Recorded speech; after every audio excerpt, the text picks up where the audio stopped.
How to deal with anger. Father, paano ko ba aalisin ang galit sa buhay ko? That's a very good question. And I receive that question very often. And to tell you honestly, it has always been my struggle in my life to remove anger. I admit, I confess, I am also a very angry person. Now, I have learned to deal with my anger. I have learned to discipline my anger. I learned to temper my anger. And I think a lot of us would want to know how. Paano ko ba makokontrol ang aking galit? Well, the first thing that we should know is we should understand this experience that we call anger. Because anger is a very general feeling. It is a very general word that we use in this very negative experience. No? Napakalawak po itong salitang galit. Palagi nating ginagamit, pero hindi natin matuntun ano ba ang ibig sabihin. Pag naintindihan na natin kung ano itong galit, maaaring maiintindihan natin ang ating sarili at malalaman natin paano natin dadalhin, bubuhatin, at haharapin itong karanasan na napakapangit, napakasakit, napakabigat, at ayaw naman nating nararamdaman at nararanasan. The first thing that you should know, my dear friends, is this experience of anger has 3 phases. Merong itong 3 yugto, 3 kabanata. The first phase of anger is what we call irritation, init. But the second phase of anger is what we call rage. Dito pa lang talaga yung galit, pagwawala. And the third phase of anger is what we call resentment, sakit ng loob. Ito po yung tandaan nyo, na hindi natin maaalis ang pagkairita natin sa mga bagay-bagay. There will always be a certain thing or someone that would trigger us. Meron at meron tao, bagay, karanasan na talagang di natin maiiwasan. Nag-iinit tayo, naiirita tayo, na parang pumapasok sa isip natin, sa puso natin. Sinasaktan tayo, pinoprovoke tayo, tinutulak tayo para uminit ang ating ulo at damdamin. Minsan maliit lang na bagay eh. Yun lang basura ng kapitbahay mo, nakikita mo dyan sa tapat ng iyong bahay. Yung lang mga hindi marunong mag-park sa daan, nakabalandra ang kanilang mga sasakyan, motor, na nagkokos ng traffic. Yung lang may naririnig kang very negative tungkol sa iyo. O yung pag nakikita mo yung ibang tao, mali yung desisyon na kanilang ginagawa, mali yung kanilang pinipili, there will always be something, someone, some experience that will trigger us, irritate us, mag-iinit at mag-iinit ka. At kahit na matapos ang isang problema, meron na naman ibang problema. Remember that life is a series of problems. At meron pa nga isang kasabihan, sabi niya, there will always be monsters in our life. Meron talagang pangit na mangyayari sa atin. Kung paano din sa ating Panginoon, no? Dumarating din po yan. Itong mga nakikipagdebate sa Kanya, itong mga pariseo, itong mga eskriba, yan yung narinig natin sa mabuting balita. The Lord was also irritated with them. But tingnan niyo po kung ano yung ginawa ng ating Panginoon. Yung pong init, that irritation, did not stay with Him. He released it. He expelled it. He removed it from His mind, from His heart, from His soul. Ang sabi po ng ating mabuting balita, Jesus sighed from the depth of His spirit. Siya'y nagbuntong hininga. Sabi niya, ano yung ibig sabihin nun? He felt it, but He did not feed it. That is how you deal with anger. Huwag mong itatago, huwag mong kikimkimin, kasi ano man ang iyong tinatago sa iyong kalooban, pag naipon yan, sasabog ka. Halata naman eh. Pag naiirita tayo, pag galit tayo, tatanungin ka pa ng iba, galit ka? Hindi ako galit. Tapos nanginginig. Feel your irritation. Feel your frustration. Damhin mo ang iyong lungkot, ang iyong galit sa ginagawa ng ibang tao, sa nangyayari sa iyong buhay mo. Pero dun lang, yun lang. Damhin mo, pero wag mong dadagdagan. That is the meaning of do not feed it.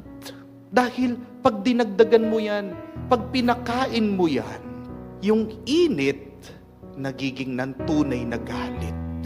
Pag tinatago mo at pag nagpuno, diyan ka magwawala at makakasakit sa iba.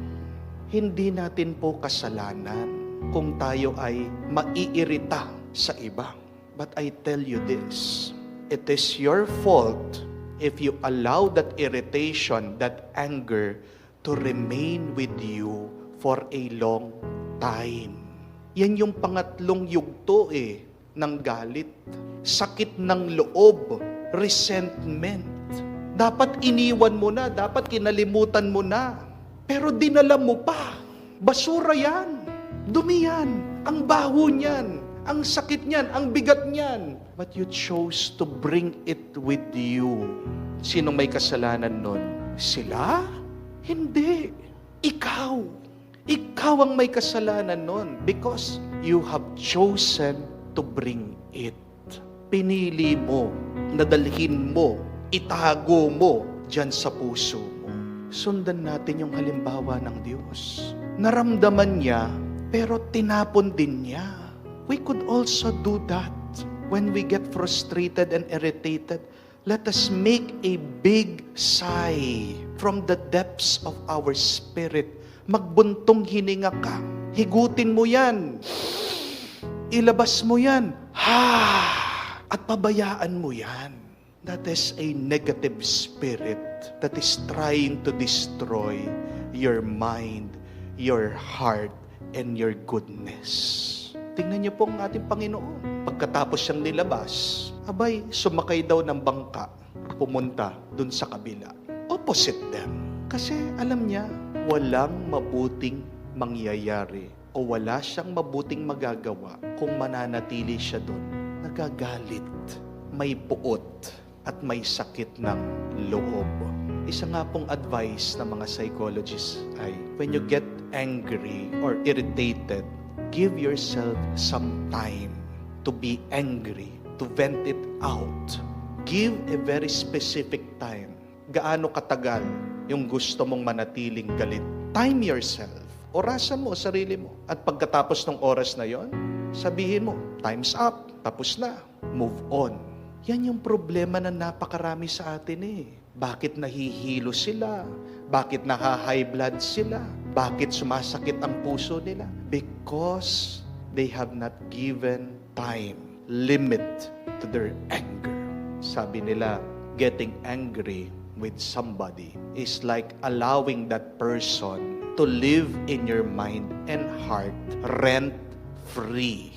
Pinapatira mo yung taong yon sa iyong isip at puso na walang bayad.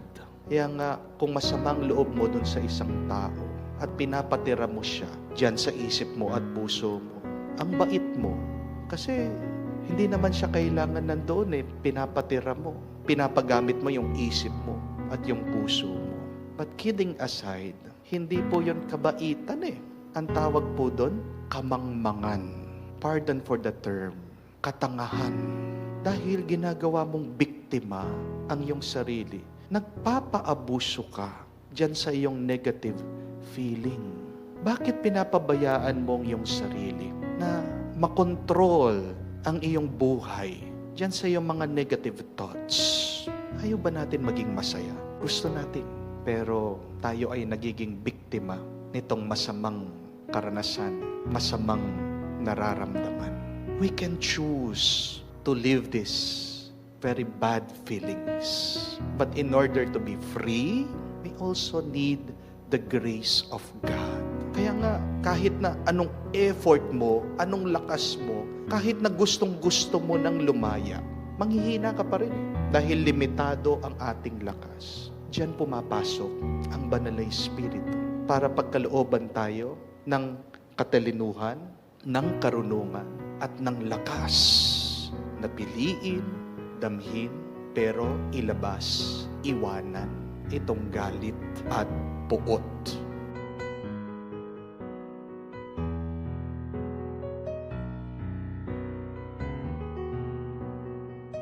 There is a saying that goes, you cannot see your reflection on boiling water. Hindi mo makikita ang iyong sarili sa kumukulong tubig.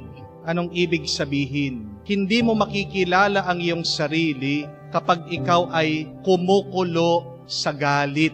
At hindi rin mabuti ang iyong magagawa kung kumukulo ka sa galit. Kaya nga po, ano yung payo natin sa mga taong punong-puno ng galit? Cool ka lang, kalma lang, palamigin mo muna ang iyong sarili. Dahil ito ang ginagawa ng galit sa atin. Tayo ay pinapakulo, tayo ay pinapainit. At tandaan natin, pag ikaw ay kumukulo at sobrang init, mapapaso ka, masasaktan ka, makakapaso ka ng iba, makakasakit ka ng iba. Kaya ang tanong, ano ang magandang gawin pag kumukulo ka sa galit? Dahil ang ating Panginoon, sinasabi din niya sa atin sa Ebanghelyo, pag ikaw ay nagagalit sa iba, nagkakasala ka din. Ang pagkakasala ay hindi lang yung nakakapatay ka. Pero pag ikaw ay nagagalit at nailalabas mo itong galit na ito sa iyong salita, sa iyong gawa, may pananagutan ka din sa ibang tao at sa Diyos. Bago man tayo makasakit, bago man tayo makapaso ng iba dahil sa ating galit, 3 bagay po ang pinapaalala sa atin ng Panginoon. Una, bigyan natin ng panahon, lumamig ang ating sarili. Give yourself time to cool off. Wag na wag kang magsasalita na puno ng galit. Wag kang gagalaw pag ikaw ay mainit ang iyong ulo. Dahil pag kumukulo yung tubig, hawakan mo yan, anong iyong mararamdaman? Mapapaso ka, masasaktan ka. Kung ayaw mong masaktan, kung ayaw mong mapaso, kung ayaw mong makasakit sa iba, pabayaan mo munang pumupa, pabayaan mo munang lumamig ang sarili mo. Yun po yung una. We have to give ourselves time to cool off. Lalamig din yan kung papabayaan mo. Pero pangalawa, tandaan din natin, para lumamig, kailangan hipan mo. Amen? Ang mainit na sabaw, makakapaso ng dila, pero pag hinihipan mo, ito ay lalamig at makakain mo. Magiging masustansya sa iyo. At yan din ang paalaala sa atin. Pag sobra tayo sa galit at init ng ulo, kailangan hipan mo. Paano natin hihipan ang init ng ating ulo, ang kumukulo nating galit? Simple lang, huminga ka. Huminga ka ng malalim at ilabas mo ang iyong galit. Tandaan natin, ang Banal na Espiritu ay hangin. Tayo ay hiningahan ng Diyos na kanyang hangin, ng kanyang hininga, ng kanyang Espiritu. At nung muling nabuhay ang ating Panginoon, di ba, ganyan din ang ginawa ni Jesus, hiningahan itong kanyang mga alagad at disipulo. At sinabi niya sa kanila, kapayapaan sa inyo. Hindi tayo magkakaroon ng kapayapaan kung wala ang presensya ng Diyos. Walang kapayapaan kung wala ang Espiritu ng Diyos. Gusto mong lumamig ang iyong ulo, gusto mong mawala ang kumukulo mong galit, hipan mo ng Banal na Espiritu. Pangatlo at kahuli-hulian, para hindi na kumulo, para mawala ang init, kailangan mong alisin sa apoy ang tubig. At yan ang pinapaalala sa atin ng ating Panginoon. Kung alam mo, merong galit sa iyo ang iyong kapatid, makipagkasundo ka. Ibig niyang sabihin, patayin niyo na yung apoy ng inyong away, apoy ng iyong hidwaan. Kasi pag nananatili ang inyong away, ang iyong hidwaan, Ito nagsisilbing apoy. Kaya nga, patuloy na umiinit ang iyong ulo. Patuloy na kumukulo ang iyong galit. We have to remove what triggers our anger. At hindi mawawala ang iyong galit kung hindi ka makikipagkasundo. Alam ko po mahirap, pero posible sa tulong at grasya ng Diyos. Ito yung tandaan natin. Pag ikaw ay galit, nababawasan ang pagkakataon sa iyo na magmahal. When you are filled with anger, you lessen your opportunity to love. It is so difficult to love with anger. Mahirap magmahal na galit. At tayo ay ginawa ng Diyos sa pagmamahal. Hindi tayo ginawa ng Diyos sa galit. Kaya magdasal tayo, tulungan tayo ng Diyos. Palamigin ang galit, makipagkasundo para tayo po ay mabuhay sa tuwa at kapayapaan. Halimbawa po, isang araw, ikaw ay naglalakad. At sa iyong paglalakad, hindi mo napansin, merong bato sa daan. Ito ay tinamaan mo. Nasugat ka, nasaktan ka, at medyo merong konting pilay sa iyong paa. Ang tanong, magagalit ka ba doon sa bato na tinamaan mo? Mumurahin mo ba yung batong yun? Susumpain mo ba yung bato na tinamaan mo? Ano po sagot niyo? Siyempre hindi. Bato yun eh. Kasalanan ba ng bato na nandun siya?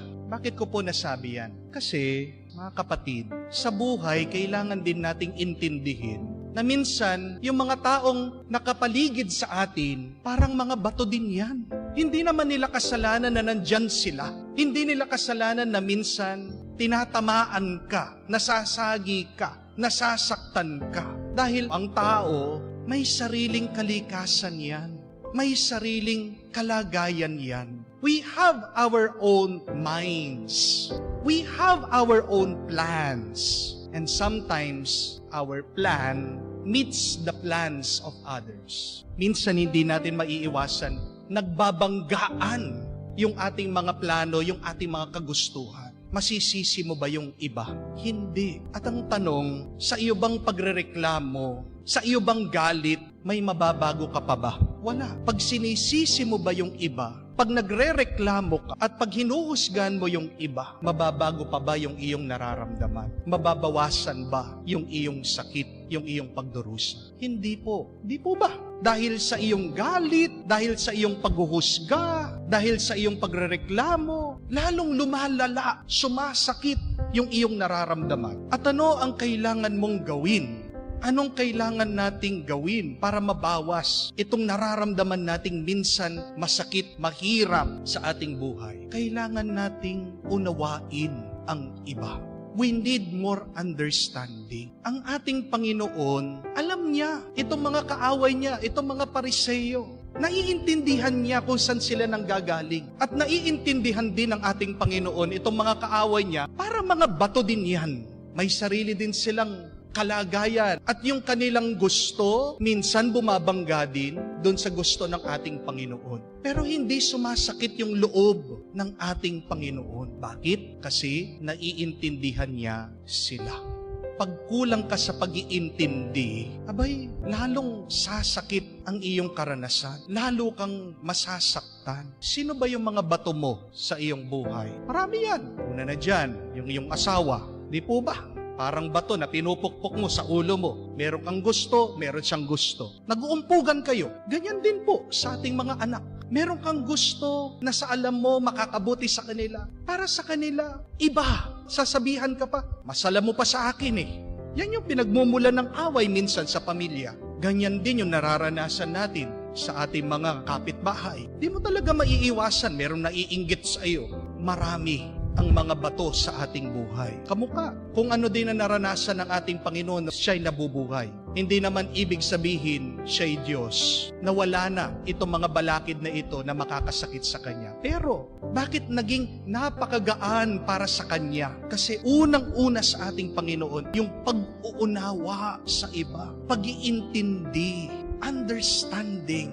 Anong magagawa mo? Talagang merong bato sa daan. Anong magagawa mo? Talagang ganyan yung misis mo. Anong magagawa mo? Talagang ganyan yung anak mo. Anong magagawa mo? Ganyan talaga. yung iyong kapitbahay. Iba-iba po tayo. Do not blame people for being people. Tandaan niyo po yan. Amen? Huwag mo sisihin yung ibang tao dahil tao sila. That's it. People are people. Tao, iba-iba tayo, intindihin mo yun. Kung hindi mo maintindihan yan, abay, ginagawa mong mahirap ang iyong buhay. Ito din po yung isipin nyo. Ang buhay, parang boxing, di po ba? Tayong lahat, nakapaloob tayo sa isang boxing match. Hindi matatapos yan habang buhay ka. Meron at meron kang kalaban. We always have an opponent in front of us. E anong gagawin mo? 3 bagay lang. Una, depensahan mo ang sarili mo. Amen? Pangalawa, kung hindi mo kayang depensa ng sarili mo, tumakas ka, umiwas ka. Amen? Pero meron pa rin pangatlo, lumaban ka. Huwag ka lang magpapabugbog. Umiiwas ka, hindi mo maiwasan. Dinidepensan mo sarili mo.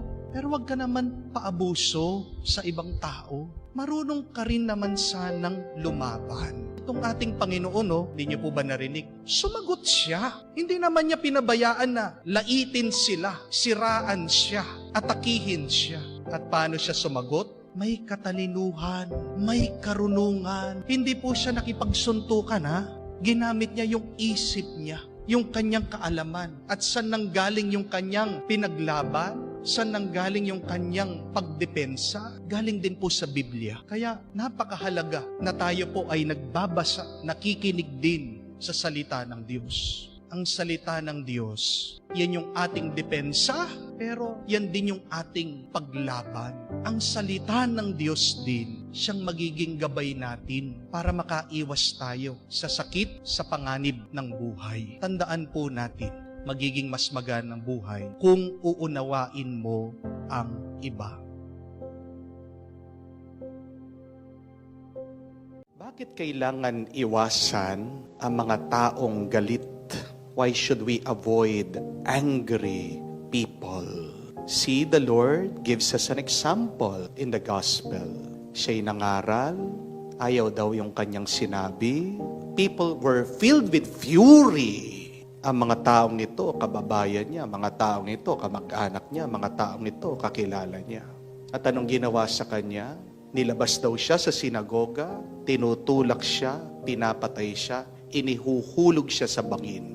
And yet, what did the Lord do? He avoided them. He walked in the midst of them. Dinaanan lang niya. Dinedman niya. Hindi niya pinansin. Pinabayaan niya. Jesus, let them go. Why should we let go of angry people in our lives? Bakit kailangan mo din iwasan muna, dedmahin ang mga taong gagalitin o puno ng galit sa kanilang puso? 2 reasons. Because one, remember, an angry person is a foolish person. Or in other words, a person with anger issues is a stupid person. Mababasa niyo po yan sa Biblia. In Proverbs, it says, a fool reveals his anger, but a wise man conceals his dishonor. Tanga ka. Kung binubuksan mo ang iyong bibig, lumalabas puro galit. Sira ang ulo mo pag pinapakita mo ang galit mo sa ibang tao. Pero matalino ka, marunong ka, kung kaya mong kontrolin, kaya mong hawakan, kaya mong disiplinahin ang iyong sarili. Pag naiinis ka na, pag nagagalit ka na, pag nanggigigil ka na. Choose. Are you a wise person? Or are you a stupid person? Sino ba sa atin dito ang gustong maging tanga? Wala. Sino ba sa atin dito ang gustong tratuhin na sira ang ulo, na hibang? Wala. At sabi pa ng Book of Ecclesiastes, do not be eager in your heart to be angry, for anger resides in the bosom of fools. Nasaan daw ang galit? Sa mga hibang. Nasa mga walang tamang pag-iisip. At alam natin yan, sa social media lang nga, pinagtatawanan natin yung mga taong galit na galit. Di po ba? Yung nag-away, yung dalawang mama sa daan, anong ginawa nila sa kanilang pagtutuos? Nagduraan. Nakakatawa. Di po ba? Wala sa tamang pag-iisip. Pag nagkaroon ng alitan sa gitna ng daan, ayun, lalabas na, nagmumura na, nagwawala na. Pinagtatawanan natin. Ano ang nagagawa ng isang taong wala sa tamang pag-iisip? Nakakasakit siya. Di po ba? Kaya nga, pag nagkaroon ng road rage, galit sa daan, dahil gitgitan, hindi pinagbigyan, nagasgas na yung sasakyan, sa galit, ayun, inatras, lalo pang binangga, lalong winasak yung sasakyan. Because a foolish person does not think straight. Hindi iniisip ng isang taong hiba kung ano yung tama at mabuti. Kaya magandang gawin, tularan natin ang Panginoon. May kakilala ka, galit o ugali na, yung araw-araw na lang nagalit, iwas-iwasan mo yan. Baka mahahawa ka sa kanilang pag-iisip. Amen? Kamukha ng paparating na isang kabayo tumatakbo o isang kalabaw. Kahit nasabihin mo, ang cute ng kabayo, ang cute ng kalabaw, paparating, galit na galit, naglalaki ang butas ng ilong. Yayakapin mo ba? Hindi. Kasi naiintindihan mo, wala sa tamang pag-iisip. Hayaan mo muna na lumamig. Kung gusto mong kausapin, kung gusto mong magkaayos kayo ulit, kailangan palamigin muna yung galit. Dahil ang galit, apoy. Amen? At pag merong apoy, kahit na may liwanag, masyado kang malapit, siguradong mapapasok ka, siguradong masasaktan ka. Avoid angry people. They are foolish. They are stupid people.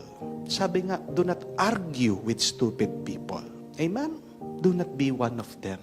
But secondly, avoid angry people because they infect you with their anger. Ang galit ay lason. Ano ang mararamdaman mo kung yung pinapainom pala sa iyo, pinapatakan ng konting muriatic acid? Di ba? Magagalit ka. Konting lason lang, ayaw natin. Pero bakit hinahayaan natin na magkaroon ng galit sa atin? Kaya ang Diyos umalis. Ayaw niyang mahawa doon sa lason, doon sa toxic na feelings, pag-iisip ng mga taong ito. Dahil pag naging galit na rin ang Panginoon, makakalimutan niya ang kanyang misyon. Amen? Tandaan niyo po, pag merong isang taong galit na galit, parang ipo-ipo yan o parang kumunoy. Pag nalapit ka sa ipo-ipo, anong mangyayari sa iyo? Pag nalapit ka sa kumunoy, natapakan mo, anong mangyayari sa iyo? Mahuhulog ka, sisip-sipin ka niyan. Amen? At ang hirap makaalis. It is a force that is so difficult to get free from. Tignan nyo na lang, subukan nyo po. Pakinggan nyo yung mga nagchichismis sa inyo, mga naninira sa inyo. Anong nararamdaman mo? Nagagalit ka, di po ba?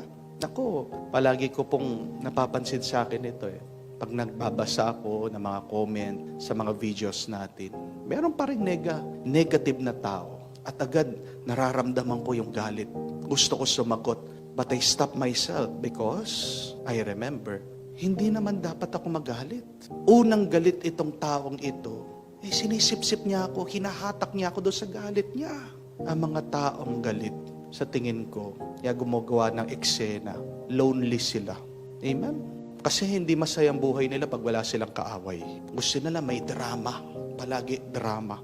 Pero anong epekto nun? Pag puro drama, puro away, may epekto din sa ating puso. Tumitigas yung ating puso. Hindi mo alam, nagkakasakit din ang iyong kaluluwa. Lason Huwag tayong magpaninlang sa hatak ng galit. Because remember, anger begets anger. Hindi naman pwede na anger begets happiness. Imposible na galit ka pagkatapos ang bunga nun tuwa. Hindi pwede. But happiness begets happiness. Kung pinipili mong maging masaya, manganganak yan ng mas maraming saya. And remember, happiness is always a choice. How can you be happy? Walk away from these angry people. Walk away from these toxic people. Layuan mo ang mga taong hindi tama ang kanilang pag-iisip. Masisira ka lang nila. Masasaktan ka lang nila at magiging miserable ka pa. Hingin po natin ang tulong ng Banal na Espiritu pag meron ng taong galit malapit sa ating buhay. Dahil pag nandyan ang Banal na Espiritu, nandyan ang katalinuhan, wisdom, nandyan ang tuwa, joy. Hindi natin kailangan ng galit sa buhay natin. Amen? What do we really need in our life? Only God, only His Spirit. Anger drains your life, but the Spirit of God gives you life. Choose. Do you want to be angry, foolish, stupid? Or do you want to be wise, happy, full of life?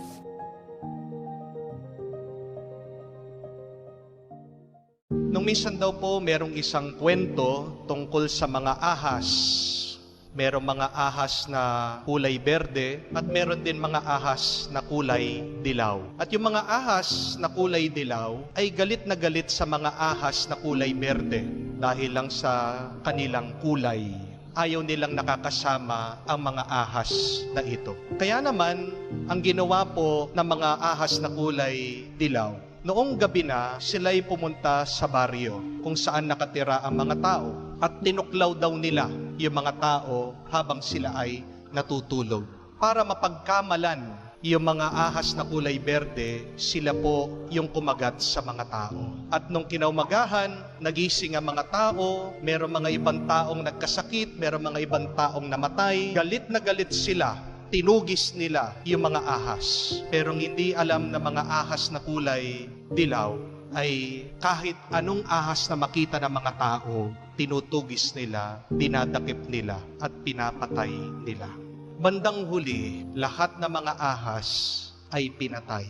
Hindi lang yung mga ahas na kulay berde, pero pati yung mga ahas na kulay dilaw. Ang aral ay ito, walang magandang naidudulot ang galit at pagkamuhi. Pag merong kang galit sa puso, ito ay manganganak ng mas maraming galit. Hatred begets hatred. Anger produces anger. Saan matatapos ang galit at pagkamuhi? Sa sakit at kamatayan. People who have anger and hatred in their life are already experiencing hell here on earth. If you have anger and hatred in your life, you are living a cursed life. Ang buhay mo ay isang sumpa pag ikaw ay nabubuhay sa galit at pagkamuhi. Kaya nga po sabi ng ating Panginoon, mapalad ang mga tao na ginagawa ang lahat para sa pagkakasundo ng mga ibang tao. People who promote peace are blessed people. Sino ang tunay na maswerte? Sila yung mga taong namumuhay na payapa. Sino ang mga taong malas? Sila yung mga taong may galit at pagkamuhi sa kanilang mga puso. If you want peace in your life, remove anger in your heart. Ano ba ang galit? Napakaganda po ng definisyon ng isang santo. Sabi niya, anger is a poison that you drink for the mistake of the other. How do we remove this poison in our hearts? We need to forgive. And what is forgiveness? Forgiveness is letting go of your anger.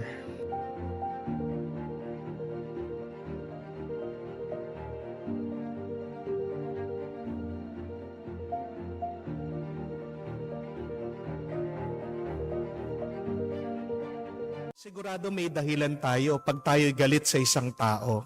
Dahil ba kahit na nananahimik ka, sinasama ka sa chismis niya? Dahil ba pagod ka na nga, uutusan ka pa, lalo kang pinapagod? Dahil ba inaabuso yung kabaitan mo? Dahil ba pinagsisinungalingan ka at pinagtaksilang ka? Dahil ba napakayabang ng taong yan at minamaliit ka? Dahil ba napaka-selfish niya at hindi man kinukonsider minsan na nasasaktan ka na pala niya?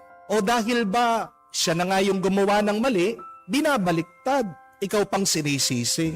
Meron tayong palaging dahilan para magalit sa iba. Amen?